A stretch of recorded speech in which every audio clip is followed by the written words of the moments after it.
नमस्कार दोस्तों, आपका स्वागत है आपके अपने चैनल स्टडी क्यूआर में। आज हम इकॉनमी के एक बहुत ही important topic banking system in India के बारे में डिस्कस करेंगे और जानेंगे कि भारत में कितने प्रकार के बैंक होते हैं। इस बैंकों के प्रकार में जानने से पहले हम एक बार आरबीआई के बारे में जान लेते हैं कि आरबीआई को क्या कहा जाता है और आरबीआई के क्या काम हैं। तो आरबीआई को देश का बैंक कहा जाता है, यानी कि यह एक भारत का केंद्रीय बैंक है। हर देश का अपना एक केंद्रीय बैंक होता है, जैसे कि यूएसए का फेडरल रिजर्व और इंग्लैंड का बैंक ऑफ इंग्लैंड। उसी प्रकार भारत का रिजर्व बैंक ऑफ इंडिया है, जो कि देश का सेंट्रल बैंक है। आरबीआई क्या काम करता है? आरबीआई का सबसे महत्वपूर्ण काम होता है कि यह सभी भारतीय बैंकों का रेगुलेशन करता है, और दूसरा सबसे महत्वपूर्ण काम होता है यह केंद्र और राज्य सरकारों का बैंकर है। इन दोनों पॉइंट को समझते हैं। जैसे कि आरबीआई डिसाइड करता है कि रेपो रेट क्या रहेगी, रिवर्स रेपो रेट का क्या रहेगी। इनके द्वारा वह भारतीय बैंकों का रेगुलेशन करता है। और यह केंद्र और राज्य सरकारों का बैंकर क्यों कहा जाता है? यह केंद्र और राज्य सरकारों को पैसा देता है, उनके पैसे को जमा रखता है, उनकी सिक्योरिटी बॉन्ड वगैरह जारी करता है, तो वह उनके लिए पैसा जुटाता है। इसलिए आरबीआई को केंद्र और राज्य सरकारों का बैंकर कहा जाता है।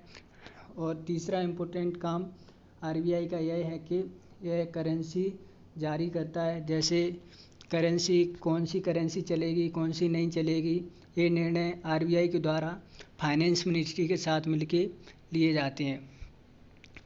जैसे कि भारत में 2016 में जो नोटबंदी हुई थी, उसमें जो फैसला लिया गया था वो आरबीआई के द्वारा ही इम्प्लीमेंट किया गया था। कैबिनेट ने फैसला लिया था कि नोटबंदी करनी है, लेकिन वो सरकार बिना आरबीआई गवर्नर के सलाह के, उनकी मर्जी के, उनको बिना साथ लिए एक करेंसी जारी करना या करेंसी से रिलेटेड फैसले नहीं ले सकती है। उसी प्रकार आरबीआई मॉनेटरी पॉलिसी को लागू करती है। ठीक है, मॉनेटरी पॉलिसी क्या होती है? जो मनी से रिलेटेड हो, ठीक है, जिसमें पैसा देना हो, पैसा रखना हो, ठीक है, पूरा मॉनेटरी पॉलिसी इसी से रिलेटेड होती है, जहाँ पे मनी इसके सेंटर में होता है। ठीक है, आरबीआई का नेक्स्ट इम्पोर्टेंट काम यह है कि वित्तीय संस्थाओं का सुपरविज़न करता है। ठीक है, सभी उनमें देखता है कि कहाँ पे कहीं घोटाला तो नहीं हो रहा है, कहीं कुछ गड़बड़ तो नहीं है। तो ये आरबीआई का सबसे इम्पोर्टेंट काम है कि कहीं कोई वित्तीय संस्था घाटे में ना चली जाए, बंद ना हो जाए, और उपभोक्ताओं के साथ कोई उनके साथ धोखा ना हो जाए। तो ये आरबीआई का काम है कि वित्तीय संस्थाओं की अच्छे से उन्हें सुपरवाइज करेगी। ठीक है, उसके बाद आरबीआई का सबसे इम्पोर्टेंट काम यह है कि विदेशी मुद्रा बाजार, यानी कि पूरा भारत में कौन आ रहा है निवेश करने, तो वो डॉलर लेके आ रहा है तो उसे रुपए देना, या भारत से कोई जा रहा है तो उसे रुपए के बदले डॉलर देना, ये सब काम आरबीआई का होता है। और फॉरेन एक्सचेंज से रिलेटेड पूरे काम वो आरबीआई करती है। देश के आयात निर्यातकों को आरबीआई पैसा देती है या डॉलर देती है, पैसे में कन्वर्ट करती है। और जैसे भारत में विदेशों से जो रेमिटेंस आती है, जो भारत के लिए जो पैसा भेजते हैं, उससे आरबीआई के माध्यम से भारत लगाया जाता है, और आरबीआई का सुपरविज़न होता है उसके पास। तो ये हमने जाने कि आरबीआई के क्या क्या काम है। सभी भारतीय बैंकों का रेगुलेशन, केंद्र और राज्य सरकारों का बैंकर, करेंसी जारी करना, मॉनेटरी पॉलिसी को लागू करना, वित्तीय संस्थाओं का सुपरविज़न, विदेशी मुद्रा बाजार और फॉरेन एक्सचेंज का करता धरता। ठीक है, और ध्यान रखना है कि आरबीआई को हम केंद्रीय बैंक भी कहते हैं। यह भारत का केंद्रीय बैंक है। इसे 1934 के आरबीआई एक्ट के तहत स्थापित किया गया था। अब आरबीआई के बारे में जानने के बाद दोस्तों, हम जानेंगे भारत में बैंकों के प्रकार। तो इसके तहत सबसे पहले हम जानेंगे कमर्शियल बैंक्स के बारे में। ठीक है, वाणिज्यिक बैंकों की स्थापना बैंकिंग कंपनी एक्ट 1956 के तहत इन्हें स्थापित किया जाता है। ठीक है, और इन्हें स्थापित करने का आधार कमर्शियल होता है। इनका मुख्य उद्देश्य प्रॉफिट कमाना होता है। ठीक है, हाँ इतना ज़रूर है, जब जब आरबीआई की गाइडलाइंस आती हैं, आरबीआई के इंस्ट्रक्शन आती हैं, तो इन्हें अपनी प्रॉफिट की जगह आरबीआई की गाइडलाइंस को भी मानना अनिवार्य होता है। ठीक है, इनके उदाहरण कमर्शियल बैंक्स में कौन कौन से बैंक्स आते हैं? 3 तरह के बैंक आते हैं। एक तो पब्लिक सेक्टर बैंक्स, जो सरकारी बैंक होते हैं, जैसे कि आरबीआई वगैरह है, सॉरी एसबीआई है। ठीक है, दूसरे प्राइवेट बैंक जैसे एक्सिस बैंक है। ठीक है, तीसरे विदेशी बैंक। ठीक है, तो ये 3 प्रकार के बैंक हैं जो कमर्शियल बैंक्स के तहत आते हैं। ठीक है, और इन्हें बैंकिंग कंपनी एक्ट 1956 के तहत स्थापित किया जाता है। और इसके बाद में हम जानेंगे कोऑपरेटिव बैंक्स के बारे में। तो कोऑपरेटिव बैंक्स को राज्य सरकारों के द्वारा ऑर्गेनाइज किया जाता है, और इनका सबसे महत्वपूर्ण जो काम होता है, मुख्य उद्देश्य क्या था इन्हें स्थापित करने का, वो यह था कि कृषि एवं अन्य संबंधित गतिविधियों, ठीक है, कृषि से जुड़े हुए जो गतिविधियाँ उनको अल्पकालीन यानी शॉर्ट टर्म लोन देना इनका सबसे महत्वपूर्ण काम है। ठीक है, और इन्हें स्टेट कोऑपरेटिव बैंक को आरबीआई नाबार्ड के द्वारा रेगुलेशन किया जाता है। ठीक है, लेकिन इनकी मालिक राज्य सरकार होती है।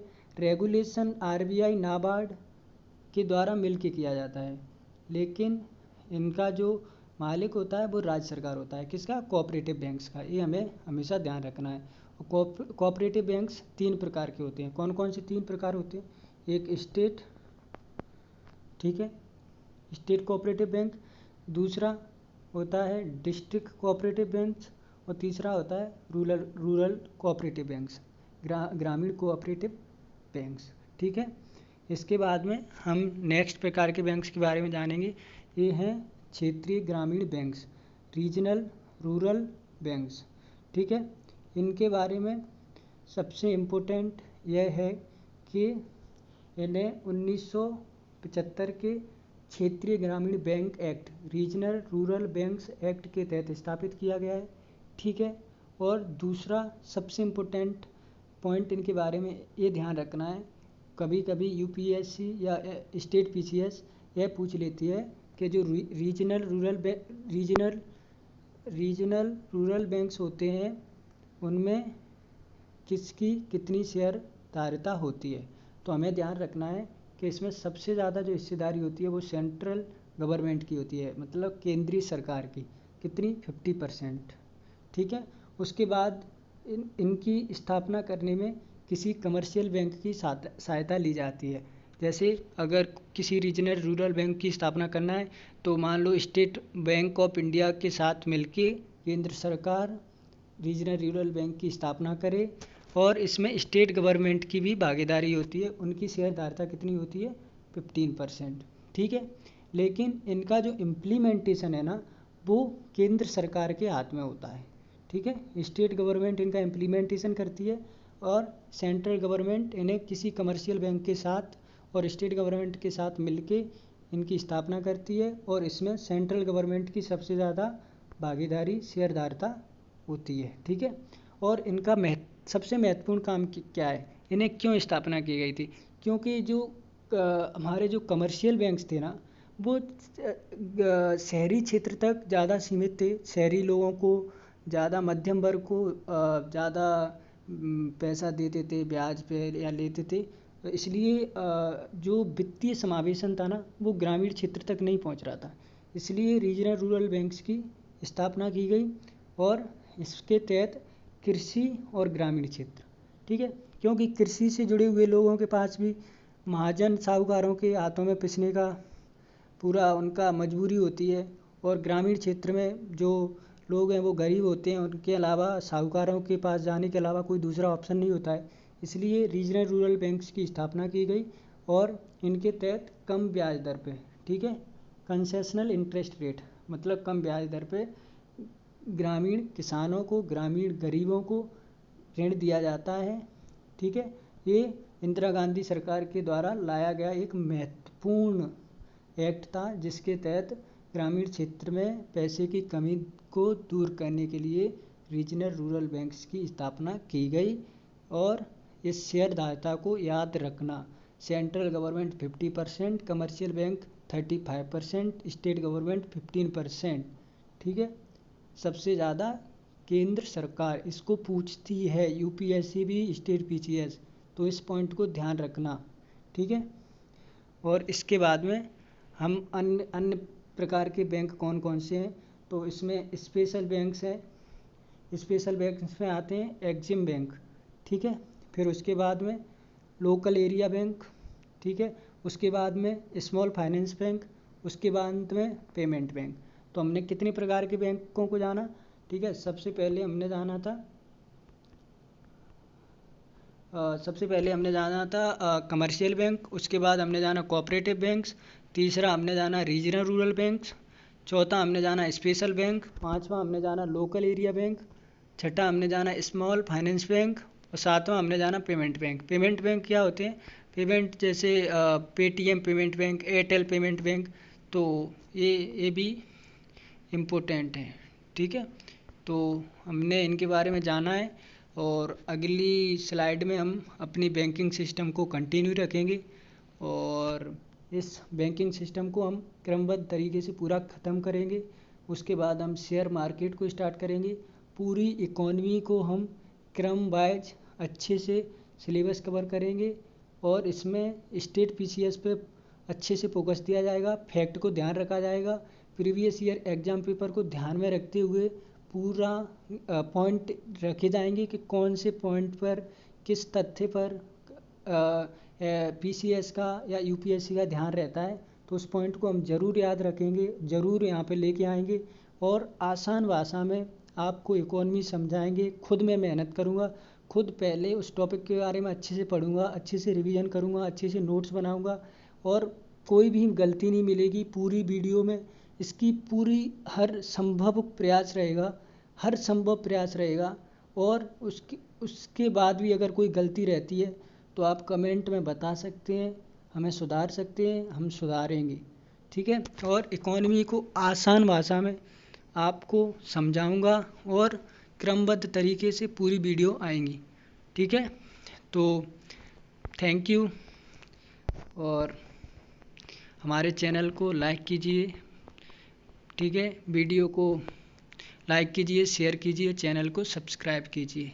थैंक यू दोस्तों।